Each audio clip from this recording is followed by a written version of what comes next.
Good afternoon. On my orders, the United States military has begun strikes against al-Qaeda terrorist training camps and military installations of the Taliban regime in Afghanistan. These carefully targeted actions are designed to disrupt the use of Afghanistan as a terrorist base of operations and to attack the military capability of the Taliban regime. We are joined in this operation by our staunch friend, Great Britain.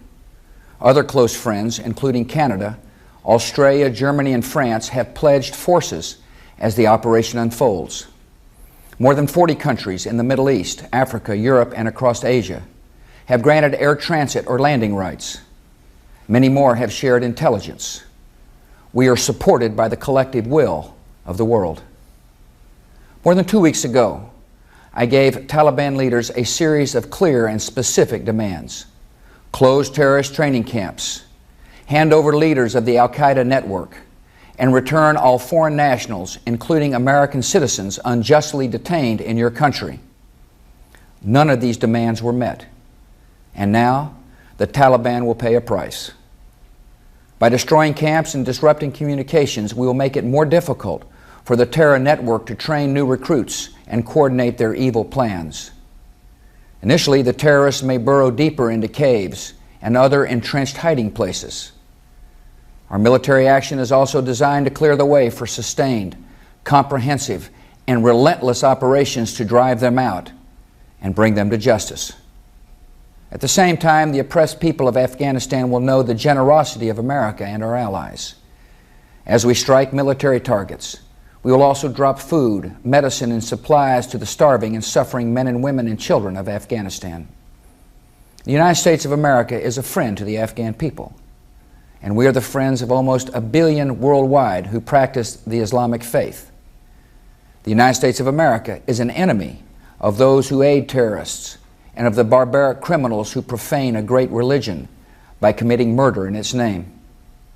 This military action is a part of our campaign against terrorism, another front in a war that has already been joined through diplomacy, intelligence, the freezing of financial assets, and the arrests of known terrorists by law enforcement agents in 38 countries.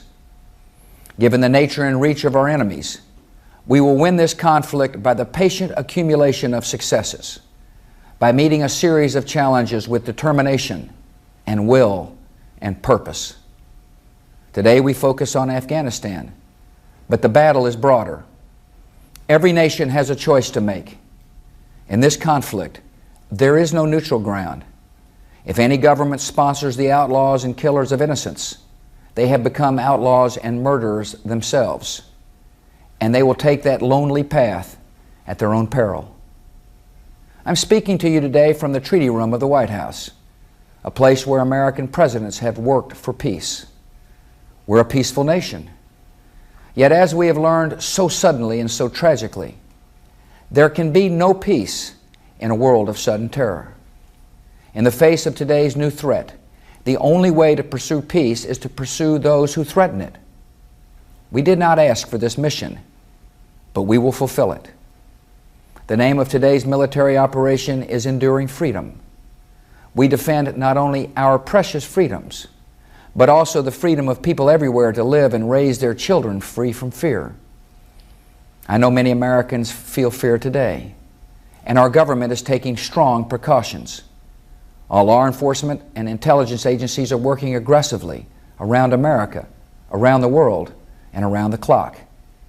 At my request, many governors have activated the National Guard to strengthen airport security.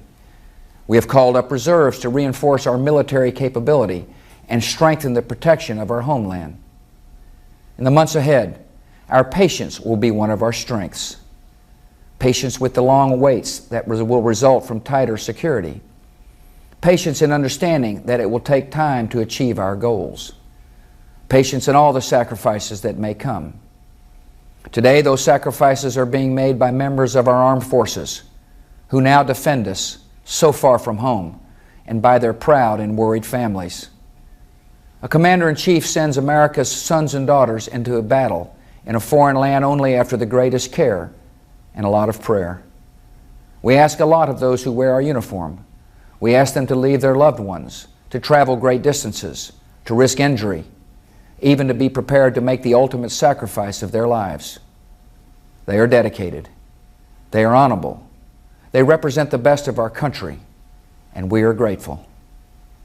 To all the men and women in our military, every sailor, every soldier, every airman, every Coast Guardsman, every Marine, I say this: your mission is defined, your objectives are clear, your goal is just.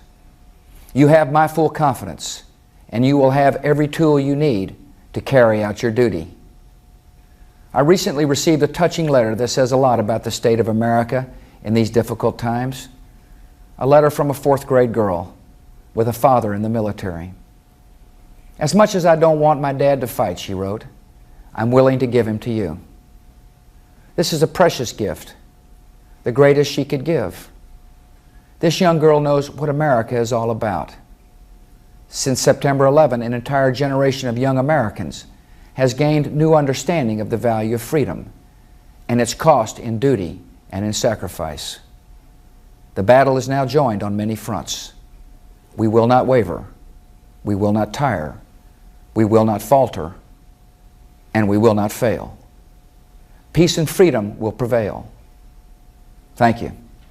May God continue to bless America.